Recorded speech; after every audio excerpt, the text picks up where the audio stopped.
अत्रि जी की कथा आई है चतुर्थ स्कंद में। अत्रि जी ने विंध्य पर्वत की ऊपर आसन लगा करके तपस्या करी और तपस्या करके परमात्मा को पुत्र रूप में चाहा। पहले भगवान शिव जी आए, वरदान मांगो, कुछ नहीं बोले। ब्रह्मा जी आए, तब भी उन्होंने आंखें नहीं खोली। भगवान विष्णु आए, फिर भी आंखें नहीं खोली। जब तीनों देवता एक साथ आए, तब फिर आंखें खोल करके निवेदन किया, शरणं तं प्रपद्येऽहं या एव जगदीश्वरः प्रजामात्म समां मह्यं प्रयच्छत्तो चिन्तयन्। हे प्रभु, मैं आपकी शरण में हूं। तीनों देवताओं ने कहा, क्या चाहते हो, मांग लो। अत्रि जी ने कहा, हम आपके जैसे पुत्र चाहते हैं। तीनों देवताओं ने एक साथ वरदान दिया, हम आपके पुत्र बनकर के आए। और वही तीनों देवता अनसुया के गर्भ से पुत्र रूप में प्रकट हुए।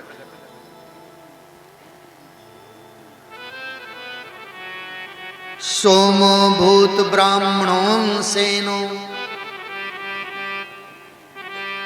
भगवान विष्णु के जो अंश स्वरूप है वो दत्तात्रेय जी हैं। भगवान ब्रह्मा के अंश स्वरूप हैं वह चंद्रमा है, और भगवान शिव के अंश स्वरूप हैं वह दुर्वासा है। ऐसे तीन पुत्र अनसुया जी को प्राप्त हुए, और तीनों पुत्रों को बढ़िया पालने में लिटा दिया मैया अनसुया ने, और आनंदित होकर के पालना में झुला रही हैं। माता अनसुया ने डाल दिया पालना, झूल रहे तीन देव बन करके लाल। माता अनसुया ने डाल दिया पालना, झूल रहे तीनों देव बन करके लालना। माता अनसुया ने डाल दिया, झूल रहे तीन देव बन करके लालना। माता अनसुया ने डाल दिया पालना, झूल रहे तीनों देव बन करके लालना।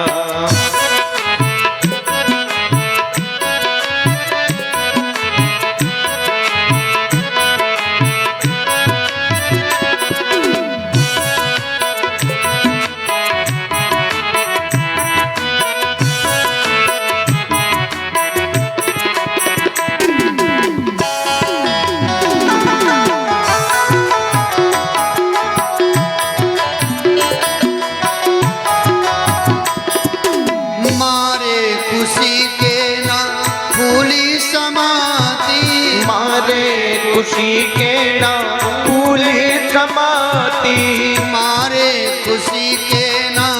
फूली समाती, मारे खुशी के ना फूली समाती।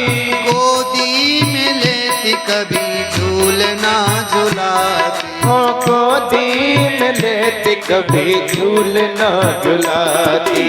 कौन करे आज मेरे,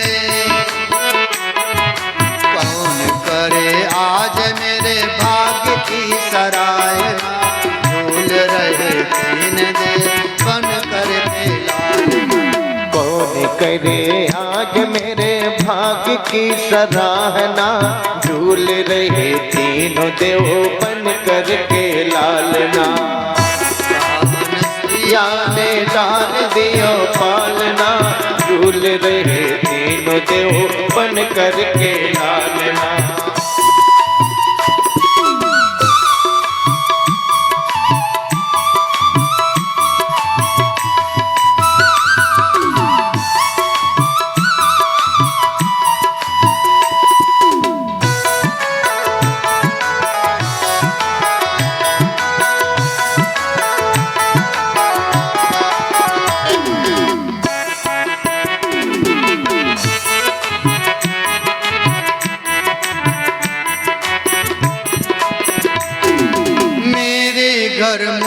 देने आए बधाई, मेरे घर मुझे देने आए बधाई, मेरे घर मुझे देने आए बधाई, मेरे घर मुझे देने आए बधाई। आकर के भूल गए सारी चतुराई, हो आकर के भूल गए सारी चतुराई। इन भारत की देवियों से,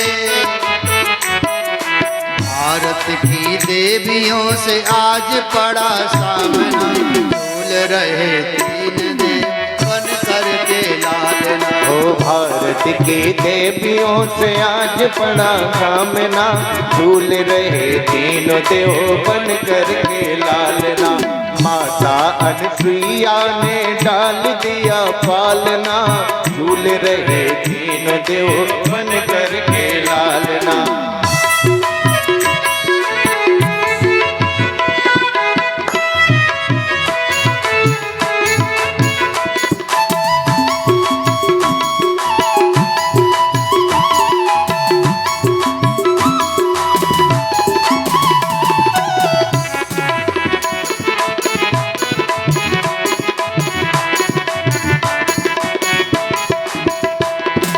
ब्रह्मलोक छोड़ मृत्यु लोक को सिधारे, ब्रह्मलोक छोड़ मृत्यु लोक को सुधारे, ब्रह्मलोक छोड़ मृत्यु लोक को सिधारे, ब्रह्मलोक छोड़ मृत्यु लोक को सुधारे।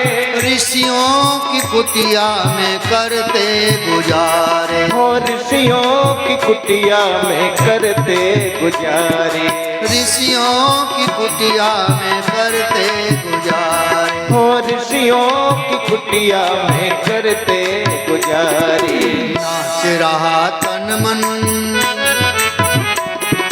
नाच रहा तन मन और पूछे कोई हाल ना, भूल रहे तीन देव बन करके लालना। रहा तन मन और पूछ कोई हाल ना, भूल रहे तीनों देव बन करके लालना। माता अनुसुईया ने डाल दिया पालना, भूल रहे तीन देव बन करके लालना। ओ माता अनुसुईया ने डाल दिया पालना, झूल रहे तीनों देव बन करके लालना। ओ झूल रहे तीन देव बन करके लालना, झूल रहे तीनों देव बन करके लालना। मैया अनुसुईया आज बहुत ही प्रसन्न, बहुत प्रसन्न। ये पातिव्रत का बहुत बड़ा प्रभाव। माताएं केवल पातिव्रत का पालन करें, कोई व्रत करने की जरूरत नहीं है, कोई उपवास करने की जरूरत नहीं है, किसी देवता की आराधना करने की जरूरत नहीं है। केवल माताओं को अपने पति सेवाई, पति सेवत कछु दुर्लभ नाई। आपने जालंधर का नाम सुना है? जालंधर कितना बड़ा राक्षस था, लेकिन उसकी पत्नी पति परायण थी। पति कैसा भी हो, पत्नी को चाहिए कि अपने पति की ही आराधना करे, पति के ही चिरंजीवी का भगवान से प्रार्थना करे। मेरा सौभाग्य अमर है। वृंदा नाम था उसके पत्नी का, जालंधर की पत्नी। भगवान शंकर भी उस जालंधर को मारने में असमर्थ रहे। कब तक? जब तक भगवान नारायण ने जालंधर का रूप धारण करके उसके पातिव्रत को खंडित नहीं किया। इतना बड़ा प्रभाव है। अनुसुईया किसी का भी व्रत नहीं करते थे, केवल अपने पति सेवा में लगी रहती थी। और जो मंदाकिनी गंगा है ना, ये अनुसुईया ने ही प्रकट किया है। अनुसुईया ने केवल पातिव्रत के प्रभाव से प्रकट किया है। सावित्री का नाम सुना है? उसने अपने पति के सेवा करके सूर्य भगवान को भी रोक दिया था। विचार करिए, इतनी सामर्थ्य है। अब आजकल क्यों सामर्थ्य कम हो गई है? कारण कि वो भाव नहीं रहा। माताएं अगर अपनी सामर्थ्य को जान लें, मात्र शक्ति अगर सावधान हो जाए ईमानदारी से, तो किसी की ताकत नहीं है कि उनकी तरफ टेढ़ी नजर से देख सके। आजकल मात्र शक्ति हमारी कमजोर हो गई। संसार को रिझाने की जरूरत नहीं है। हम आप श्रृंगार करते हैं संसार को दिखाने के लिए नहीं, श्रृंगार केवल पति की प्रसन्नता के लिए होता है। सायंकाल के समय देवियां अपने पति प्रसन्नता के लिए श्रृंगार करते हैं। अगर पति परदेश गया हुआ है या पति संकट में है तो नारी को श्रृंगार करने की बिल्कुल जरूरत नहीं है। अगर पति परदेश गया है, नारी श्रृंगार करती है, तो समझ लेना कि वो पति परायण नहीं है, केवल पति को प्रसन्न करने के लिए श्रृंगार है। माताओं से प्रार्थना है कि अपने मूल धर्म को धारण कर लीजिए। हमारा भारत वो पूर्वजों का भारत आज भी है, आज भी वही पृथ्वी है, वही आसमान है, वही जल है, वही वायु है, वही अग्नि है, वही सूर्य है, सब कुछ वही है, कुछ नहीं बदला। बदला है तो केवल हमारे विचार बदले हैं, कुछ नहीं बदला। और विचारों के बदलने से हमारा जीवन नरक हो गया है। दुख कहीं और से नहीं आया है, दुख हमने स्वयं पैदा किया है। चाहे पुत्र हो या पुत्री हो, माताओं के कोख से जन्म लेते हैं। 5 वर्ष तक वह पुत्र या पुत्री माताओं के पास रहते हैं। माताओं को चाहिए अच्छे संस्कार दें। समाज में कैसे रहना है, कैसे बोलना है, कैसे क्या कार्य करना है, उस बालक या बालिका को संस्कार दें। 5 वर्ष तक केवल तपस्या करनी है। 5 वर्ष के बाद फिर वो बालक ऐसा बन जाएगा कि समाज भी उसकी प्रशंसा करेगा और उसके माता पिता को धन्यवाद देगा। धन्य है वो माता पिता जिसने ऐसे सुंदर बालक को संस्कार दिए। संस्कार बहुत जरूरी है। संस्कार विहीन समाज ना तो स्वयं सही दिशा में चल सकता है और न दूसरों को सही दिशा बता सकता है।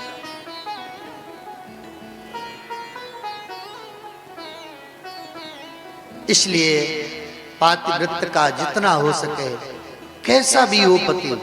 सावित्री का पति कोढ़ी था, वैश्यागामी था, कितना नहीं था उसके अंदर दोष। वैश्या के घर जाता था और सावित्री अपने कंधे में बैठा करके अपने पति को वैश्या के दरवाजे तक ले जाती है। कोई माँ इसे, पति चलने में असमर्थ था और उसने पत्नी से कहा मुझे उस वैश्या से मिलना है। रात्रि के अंधकार में, दिन में कोई देखेगा तो क्या कहेगा। रात्रि में अपने पति को कंधे में बैठा करके और अपने गांठ में कुछ रुपए बांध करके कि वो वैश्या तो पैसे का धंधा करती है, मेरे पति की प्रसन्नता के लिए पैसा लेकर के जाती थी और अपने पति को वैश्या के दरवाजे तक छोड़ देती थी। वैश्या को पैसा ले, मेरे पति की प्रसन्नता। मांडव ऋषि शूली पर चढ़े थे, अणि मांडव। एक दिन उसके पति का पैर उस सूली में लग गया। मांडव ऋषि ने श्राप दे दिया, जाओ, जिसने मेरी इस सूली को हिलाया है, मुझे कष्ट दिया है, मैं श्राप देता हूं, सूर्य निकलते ही ये मर जाएगा। सावित्री ने कहा अच्छा, अब देखते हैं तुम्हारी तपस्या में बल है कि मेरी पातिव्रत्य में बल है। सावित्री ने भी प्रतिज्ञा कर लिया, मैं सूर्य को निकलने नहीं दूंगी। और कई दिनों तक सूर्य नहीं निकले उस देवी के पातिव्रत्य के प्रभाव से। सब देवता भयभीत हो गए, दिन नहीं निकलेगा तो कैसे सब सत्कर्म होंगे। अनसुईया के पास गए, अनसुईया से कहा देवी तुम ही उस देवी को मना सकते। अनसुईया जी गई, सावित्री से कहा बेटी तुम चिंता मत करो, मैं भी एक पतिपरायण स्त्री हूं, मैं वचन देती हूं तुम्हारा पति मरेगा लेकिन मैं जीवित करूंगा।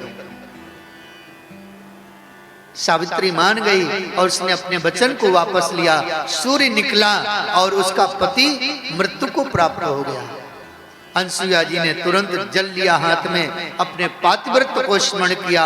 अगर मेरा पातिव्रत्य सुरक्षित है, इसका पति जीवित हो जाएगा। जैसे जल छिड़का, उठ करके सुंदर शरीर को प्राप्त हो गया। यह है पातिव्रत्य का प्रभाव। किसी की ताकत है कि मात्र शक्ति की तरफ गलत दृष्टि से देख सके? हम में अगर सामर्थ्य है तो किसी की ताकत नहीं है। कोई शस्त्र की जरूरत नहीं है। केवल पतिव्रता स्त्री उस दुष्ट व्यक्ति की तरफ टेढ़ी नजर से देख दे, भस्म हो जाएगा। सीता मैया तिनके का सहारा क्यों करती थी? रावण को देख लूंगी ना तो रावण भस्म हो जाएगा। राम जी की प्रतिज्ञा क्या होगी? इसलिए तृणधरी ओट कहत बह देहि। इस प्रकार से श्री सुखदेव जी महाराज जी ने मां अनसुईया के पातिव्रत्य को सुनाया है। महाराज मनु के 2 पुत्रियों का विवाह और हुआ। आकुति का विवाह रुचि प्रजापति के साथ और प्रसूति का विवाह दक्ष प्रजापति के साथ हुआ और इनका भी वंशवर्धन हुआ। महाराज मनु के ज्येष्ठ पुत्र प्रियव्रत ने कठोर तपस्या की और उन्होंने कहा, पिताजी हम विवाह नहीं करेंगे। छोटे पुत्र उत्तानपाद का विवाह किया। उत्तानपाद के 2 विवाह हुए। एक सुनीति पत्नी थी, दूसरी सुरुचि। दोनों के पुत्र हुए। सुनीति का पुत्र ध्रुव हुआ और सुरुचि का पुत्र उत्तम हुआ। महाराज उत्तानपाद छोटी रानी से ज्यादा प्रेम करते थे सुरुचि से। बड़ी रानी बड़ी धर्मपरायण थी। भक्त को कोई दुखी नहीं कर सकता। भक्ति जब आती है ना तो दुख से मुक्ति के लिए आती है।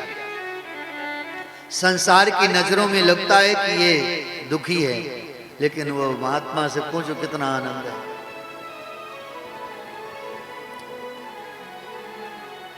बहुत मस्ती होती है।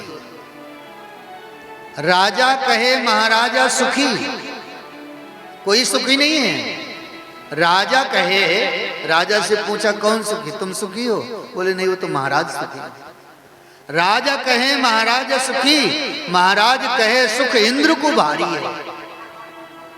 इंद्र कहे चतुरानन सुखी, चतुरानन कहे सुख विष्णु को भारी है। और भगवान विष्णु से पूछा गया कि कौन सुखी है? आप सुखी हैं? बोले नहीं, हम सुखी नहीं है। बोले तो? बोले भैया सबसे बड़ा सुख का आनंद तो महात्मा ले रहे हैं, जो हरि मेरा भजन करते हैं और आनंद से चैन से सोते हैं। ना कोई चिंता है, ना कोई फिक्र है। मिल गया तो पा लिया, नहीं तो आज व्रत हैं, ऐसा मान लेते हैं। भगवान ने कहा हरि भजन बिना सब जीव दुखारी है। सारा जगत दुखी है, जो भजन करता है वही सुखी है। इसलिए भाव से सभी लोग भजन किया करें।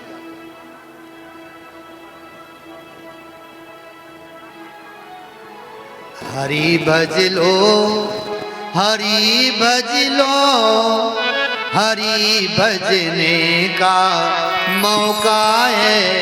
हरि भज लो, हरि भज लो, हरि भजने का मौका है। हरि भज लो, हरि भज लो, हरि भजने का मौका है। हरि भज लो, हरि भज लो, हरि भजने का मौका है। हरि भजने का मौका है। हरि भजने का मौका